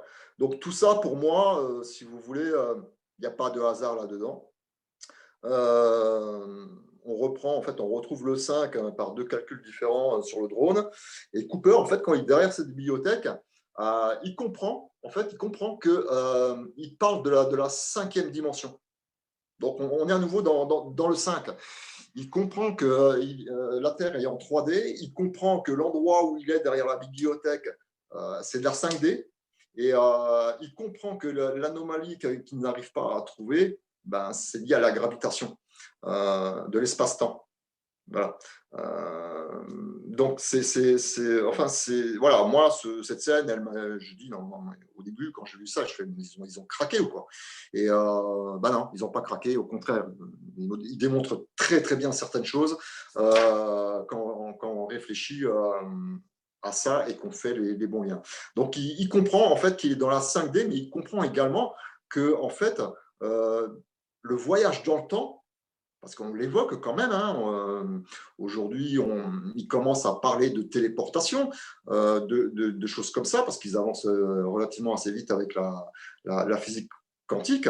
Il y a un moment donné, vous allez le voir à l'écran, il y a une montre. C'est très futile, hein, en fait, cette image. Hein. Elle est jaune, et je vous laisse simplement regarder comment sont positionnées les aiguilles. Donc voilà, donc je pense que ça se passe de commentaires. On est sur le compas de la franc-maçonnerie, tout simplement. Et par confirmation des nombres, si vous regardez bien, la trotteuse est sur la 33e seconde. Donc ça, c'est une image, en fait, si vous voulez, qui est rapide. Mais moi, j'ai mis sur pause. Voilà, parce qu'on est dans les montres, on est dans les nombres, on est dans la symbolique là-dedans, et on est dans la franc-maçonnerie, dans les symboles des francs-maçons. Donc voilà, donc vous le voyez à l'écran, c'est clair, c'est le compas des francs-maçons qui est représenté avec les 3 aiguilles. Voilà. Je me demande d'ailleurs si ce n'est pas un petit signe qu'ils ont voulu montrer au départ, en montrant en première vue juste les 3 traits, parce que c'est vraiment 3 traits qu'on voit au début, visuellement, au niveau de la poussière qui est alignée. Mais pour en revenir à la bibliothèque, là, si vous voulez, où c'est intéressant, c'est qu'on est dans un monde interdimensionnel. Moi, je me pose la question, sincèrement, pour avoir lu beaucoup de choses, est-ce qu'il n'y a pas des alignements de planètes qui favoriseraient en fait une ouverture de porte, un peu comme dans Stargate, qui serait liée soit effectivement à une communication avec des événements célestes qui existent depuis la nuit des temps. On a beaucoup d'événements, des apparitions célestes à travers l'histoire et les civilisations, à tort ou à raison, mais elles existent. Et voilà, je pense que comme l'astronomie est une des sciences les plus anciennes de l'homme, et l'astronomie, c'est nos planètes, le système solaire, qui s'est réglé comme une horloge, il faudrait vérifier certaines conjonctions de planètes, voir si éventuellement ces apparitions-là ne correspondent pas à l'exactitude de certaines conjonctions de planètes. Voilà. Donc ça, c'est juste une question que je me suis posée. Et puis, la deuxième, c'est le voyage dans le temps. En fait,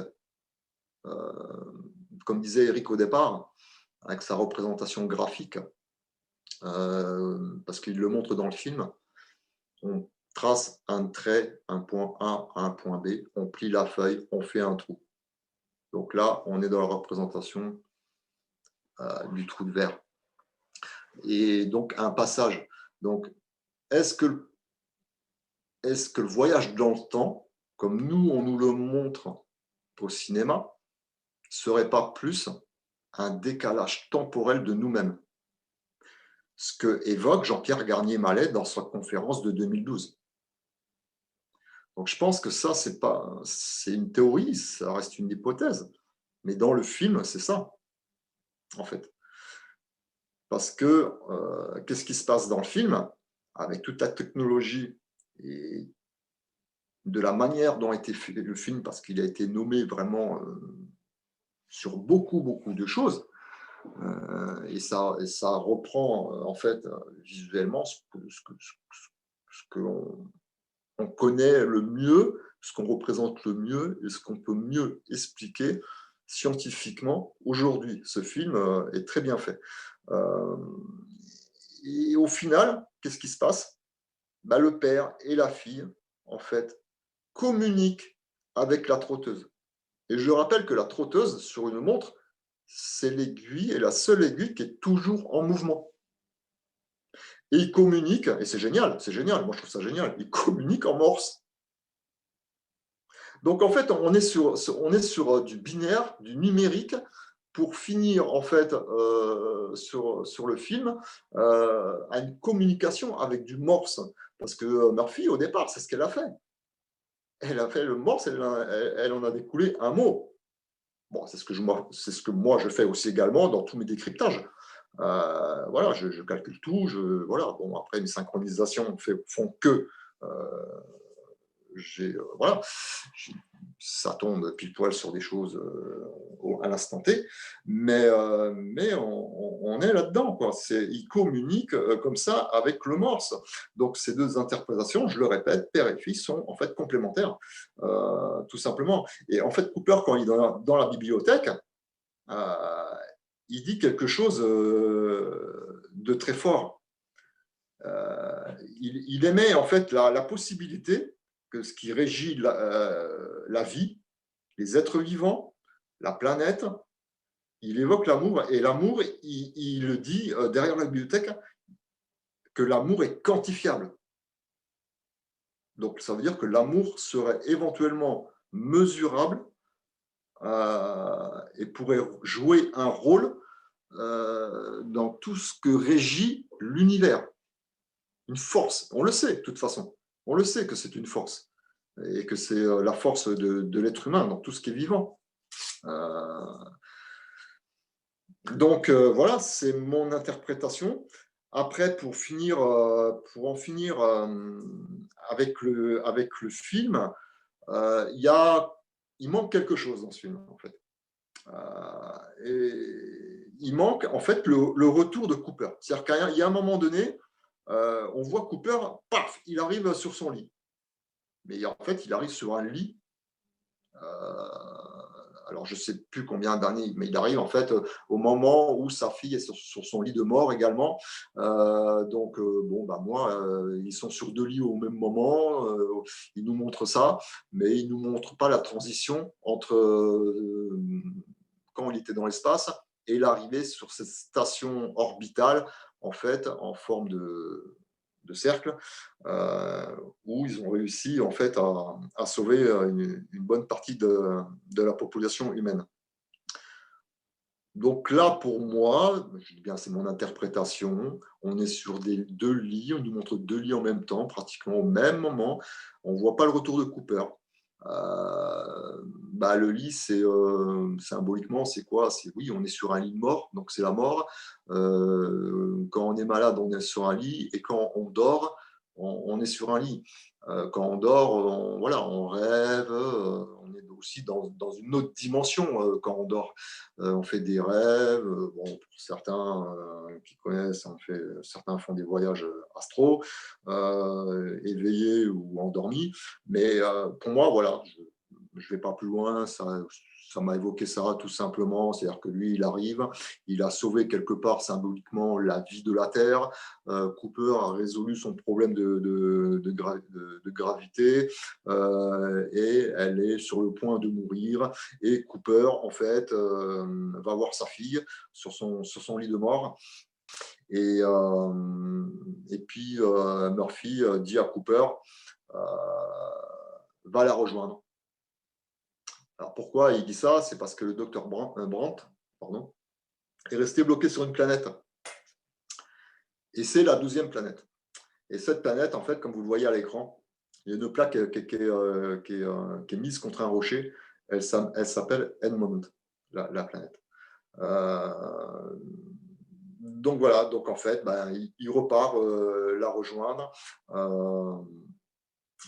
pour être avec elle, puisque lui, de toute façon, vivre dans la station orbitale où il est rentré, c'est une station en fait, où tout le monde vit. Ils ont réussi à recréer une gravité avec tout ce qui va avec, et la ferme au fait au début où avec Cooper, Murphy et son fils, ils l'ont reconstruite à l'identique, et c'est devenu un musée. Voilà. Et quand vous voyez également le déroulement du film, quand il communique avec la trotteuse, voilà, c'est du morse. Et vous voyez cette photo à l'écran où, avec des post-it, ils retranscrivent les phrases, les mots pour communiquer entre eux. Donc Cooper, au final du film, repart sur la planète, rejoindre la scientifique, le docteur Bond, et on voit en dernier lieu, en fait, cette pancarte qui est contre ce rocher avec ce numéro 12. Voilà. Et donc voilà, c'est simplement pour finir les films. Voilà, ils nous montrent beaucoup de choses, en fait. Et ça rentre dans l'inconscient des gens, compris ou pas incompris, mais ils nous montrent quelque part notre avenir. Tous les films des années 80-90 sont aujourd'hui réalité.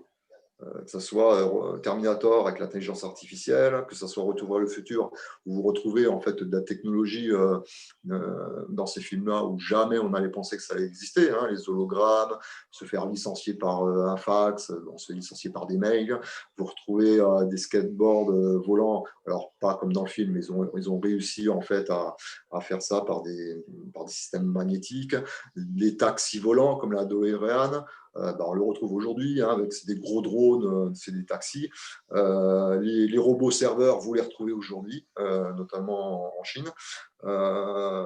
L'hologramme, ça fait référence aux Dents de la Mer, tout simplement, dans Retour vers le futur. Hein. Mais voilà, tout ça, aujourd'hui, ça existe. Et quand je vous dis le 33, avec tout ce que ça peut représenter dans le film, on le retrouve vers le retour vers le futur. Quand Marty va rejoindre Ernest Brandt, et l'heure, vous regardez bien et vous le voyez à l'écran, c'est 1h33 AM. Donc tout ça, si vous voulez, c'est voilà, c'est de l'existentiel, c'est du factuel. Il montre des choses précises dans les films. Maintenant, il faut simplement voilà, avoir la connaissance pour les interpréter correctement. Et comme je le dis souvent dans un commentaire, en prenant le décodeur Canal+ à l'époque, il fallait un code. Si vous n'avez pas ce code, vous n'avez ni le son ni l'image. Dès que vous avez le code, vous avez le son ou l'image et vous comprenez en fait l'histoire. Et moi, c'est ce que j'essaye de m'efforcer à faire à travers tous mes décryptages de films. Voilà, donc ça reste des interprétations. Il y a peut-être des choses où je me trompe, je le conçois. Pour finir, je dirais que si l'amour est quantifiable, tant mieux. S'il peut changer certaines choses au niveau temporel et l'incorporer dans certaines équations, tant mieux. Et en fait, Cooper, quand il revient, il a 124 ans, en fait, dans la station orbitale. Donc voilà ce que je peux vous dire, ce que moi j'ai compris dans ce film, ce que j'ai vu, ce que Evelyne aussi a compris, ce que Eric nous a expliqué. Oui, moi j'ai quelque chose d'intéressant qui pourrait expliquer un petit peu ce que représente la bibliothèque et la montre. Je t'en prie, Eric, vas-y.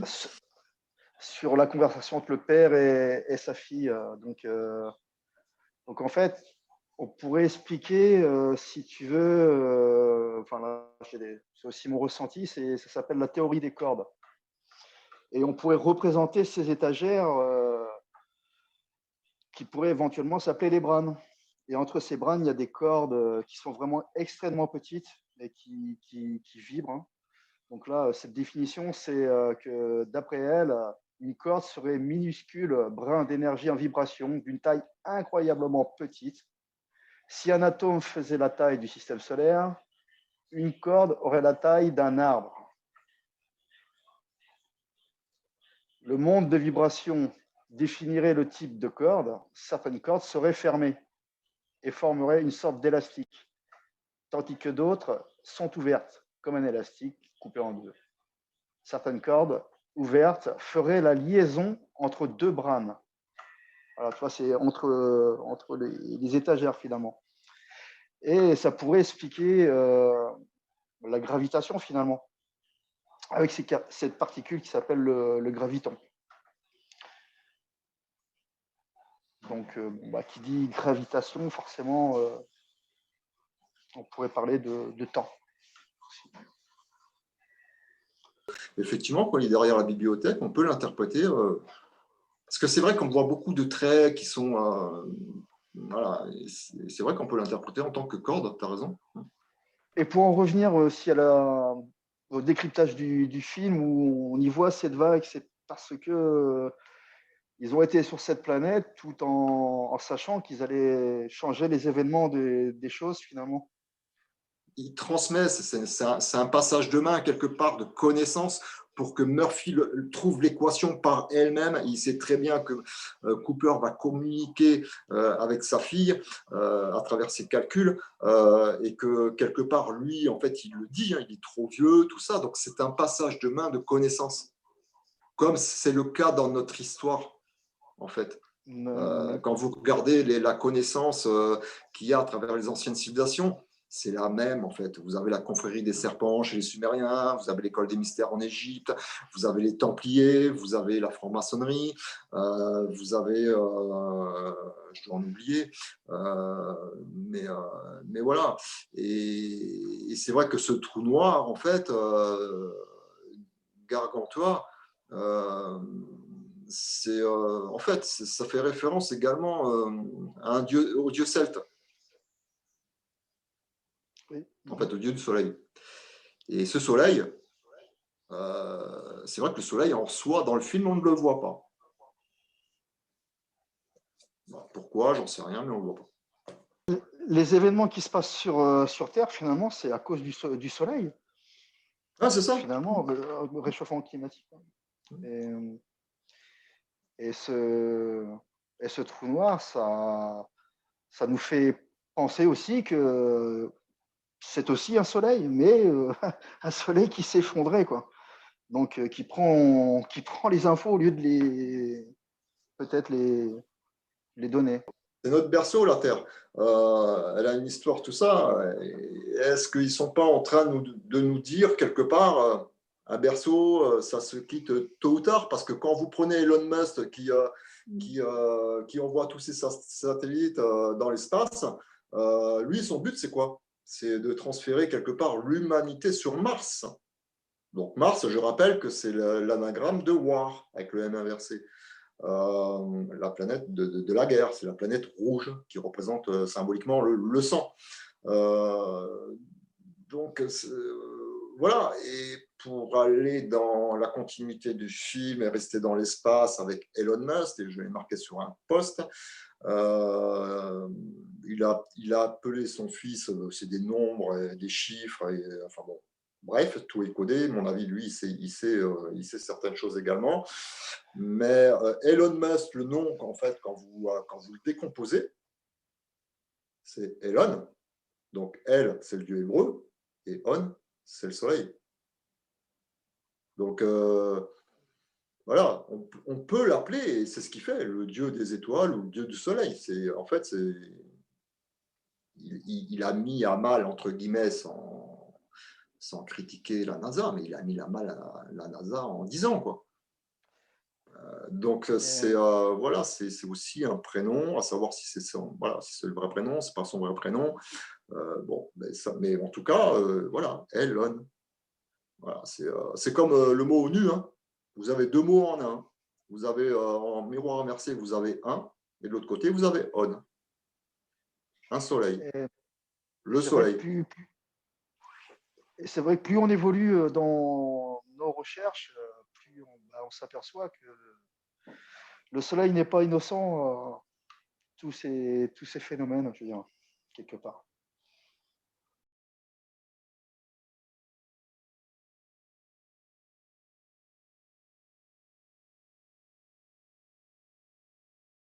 Voilà, moi je n'ai plus rien à rajouter. J'espère que, en tout cas, aux auditeurs, ça vous aura plu. C'était pas facile, si vous voulez, parce que moi, c'était la seconde fois que j'ai regardé le film, de vous expliquer ça d'une manière fluide en faisant mes propres liens et mes propres interprétations, parce que c'est un film quand même exceptionnel. Et puis, voilà, ça prouve que ce soit avec Eric, Evelyne, mes explications, voilà, ça donne pas mal d'informations quand même à travers un seul et unique film. En tout cas, je vous remercie infiniment tous les deux d'avoir partagé ces recherches passionnantes sur ce sujet non moins passionnant.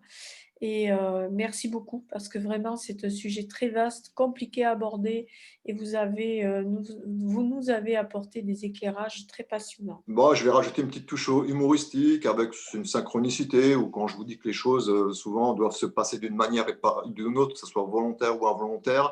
Il n'y a pas très longtemps, on a tous tiré la galette des rois ou les royaumes. J'aurais pu tomber sur tout et n'importe quoi.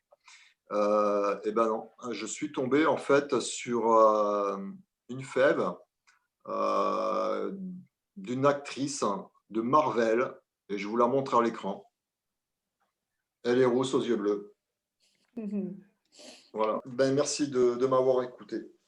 Écoute, merci à toi, merci à Eric, merci à David de nous avoir permis de reprogrammer à nouveau cette session pour le plus grand plaisir que nous avons partagé et celui de toutes les personnes qui nous suivent.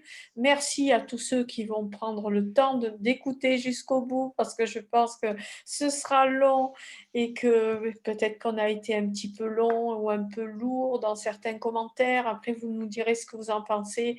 Même via Messenger, ça nous fera grand plaisir.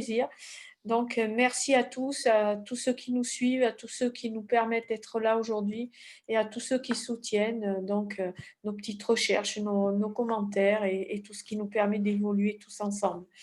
En tout cas, merci pour tout et puis on se retrouve très vite dans le boudoir d'Hypatie avec grand plaisir sur d'autres thèmes et d'autres mystères à élucider. À très bientôt. Merci à tous.